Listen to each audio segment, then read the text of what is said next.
1858 Christian Isaac man జీవి పెరుగుదలకు ఆరోగ్యవంతంగా ఉండడానికి కారణమైన విటమిన్లను కనుగొన్న సైంటిస్ట్.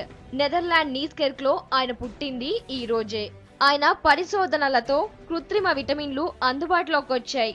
విటమిన్లపై పరిశోధనలకు 1929లో నోబెల్ ప్రైజ్ వచ్చింది ఆయనకు.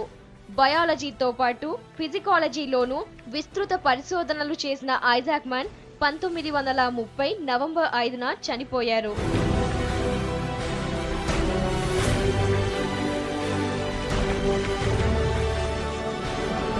1921 అలెక్స్ హేలీ ప్రపంచం మొత్తాన్ని కదిలించిన Roots book writer. African blacks బానిసత్వాన్ని కళ్లకు కడుతూ ఆయన రాసిన రూట్స్ సంచలనాలకు కారణమైంది. బతుకులు అంత దుర్భరంగా ఉంటాయా అనేలా ఆఫ్రికన్స్ బతుకులను రూట్స్ తో కళ్లకు కట్టారు. దాన్నే తెలుగులో 7 తరాలుగా అనువదించారు. రూట్స్ ని 7 తరాలు పేరుతో జంపాల ఉమామహేశ్వరరావు అనువదించారు. దాంతో పాటు మాల్కమ్ ఎక్స్ ఆటోబయోగ్రఫీ కూడా పుస్తక అభిమానులను కదిలించింది. రూట్స్ రచనకు పులిట్జర్ ప్రైజ్ దక్కింది. అలెక్స్ తన 70 ఏళ్ల వయసులో 1992 ఫిబ్రవరి 11లో చనిపోయారు.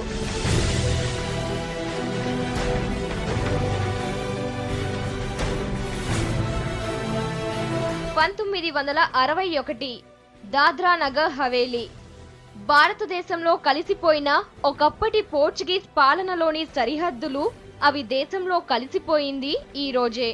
491 చదరపు కిలోమీటర్ల వైశాల్యం ఉన్న ఈ కేంద్రపాలిత ప్రాంతం మహారాష్ట్ర, గుజరాత్ సరిహద్దుల్లో ఉంటుంది.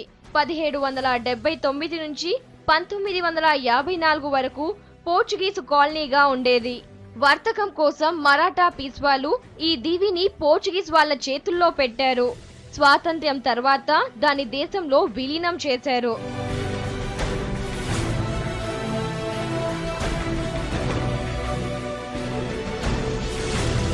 2003 నాటో పీస్ కీపింగ్ ఫోర్స్ ప్రపంచ శాంతి కోసం, యుద్ధ నివారణ కోసం ఏర్పాటు చేసిన అమెరికా, ఫ్రాన్స్, బ్రిటన్ సంయుక్త దళాలు. 54 ఏళ్ల చరిత్రలో నాటో దళాలు మొదటిసారి యూరప్ ను దాటి ఆఫ్ఘనిస్తాన్ లో ఆపరేషన్ మొదలుపెట్టింది ఈ రోజే. ఒసామా బిన్ లాడెన్ కోసం మొదలైన వేట టెర్రరిజం అంతు చూసే దిశగా వెళ్ళింది. దానికోసమే ఆఫ్ఘనిస్తాన్ లో బలగాలను మోహరించింది అమెరికా. 2010లో బరాక్ ఒబామా ప్రెసిడెంట్ అయ్యాక నాటో దళాల్ని ఉపసంహరిస్తూ వచ్చారు. ఇప్పటికీ ఆఫ్ఘాన్ గడ్డపై నాటో దళాలున్నాయి.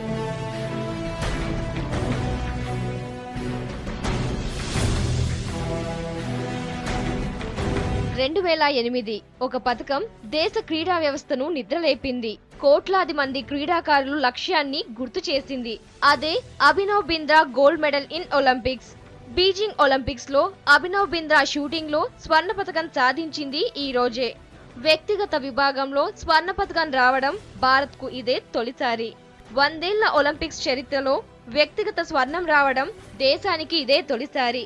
హాకీలో 8 సార్లు స్వర్ణాల్ని సొంతం చేసుకుంది భారత్. కానీ వ్యక్తిగత విభాగంలో మాత్రం బంగారు కల నెరవేరలేదు. అభినవ్ బింద్రా గోల్డ్ మెడల్ గెలుపుతో దేశం పులకించింది.